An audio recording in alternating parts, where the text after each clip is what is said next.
They must have been familiar sights, walking around the shopping plaza in their shorts and flat ballerina slippers that always scuffed on the sidewalk, with charm bracelets jingling on their thin wrists. They would lean together to whisper and laugh secretly if someone passed who amused or interested them. Connie had long, dark, blonde hair that drew anyone's eye to it, and she wore part of it pulled up on her head and puffed out, and the rest of it she let fall down her back. She wore a pullover jersey blouse that looked one way when she was at home and another way when she was away from home. Everything about her had two sides to it, one for home and one for anywhere that was not home. Her walk, which could be childlike and bobbing, or languid enough to make anyone think she was hearing music in her head, her mouth, which was pale and smirking most of the time, but bright and pink on these evenings out, her laugh, which was cynical and drawling at home, ha ha, very funny, but high pitched and nervous anywhere else, like the jingling of the charms on her bracelet.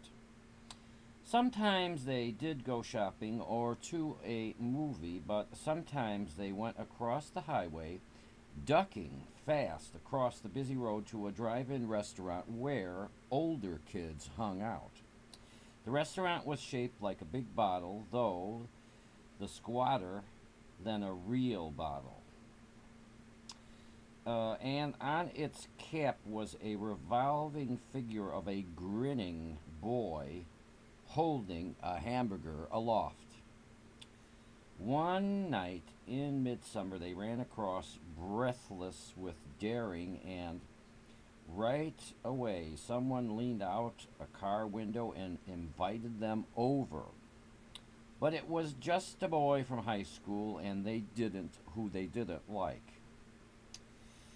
It made them feel good to be able to ignore him. They went up through the maze of parked and cruising cars to the bright lit, fly infested restaurant, their faces pleased and expectant as if they were entering a sacred building. They loomed up out of the night to give them what haven and blessing they yearned for. They sat at the counter and crossed their legs at the ankles, their thin shoulders rigid with excitement, and listened to the music that made everything so good. The music was always in the background, like music at a church service. It was something to depend upon. A boy named Eddie came in to talk with them. He sat backwards on his stool, turning himself jerkily around in semicircles, and then stopping and turning back again, and after a while he asked Connie if she would like to eat. She said she would, and so she tapped her friend's arm on her way out. Her friend pulled her face up into a brave, droll look, and Connie said she would meet her at 11 across the way. I just hate to leave her like that, Connie said earnestly, but the boy said that she wouldn't be alone for long. So they went out to his car, and on the way, Connie couldn't help but let her eyes wander over the windshields and faces all around her, her face gleaming with a joy that had nothing to do with Eddie or even this place. It might have been the music. She drew her shoulders up and sucked in her breath with the pure pleasure of being alive. And just at that moment, she happened to glance at the face just a few feet away from her.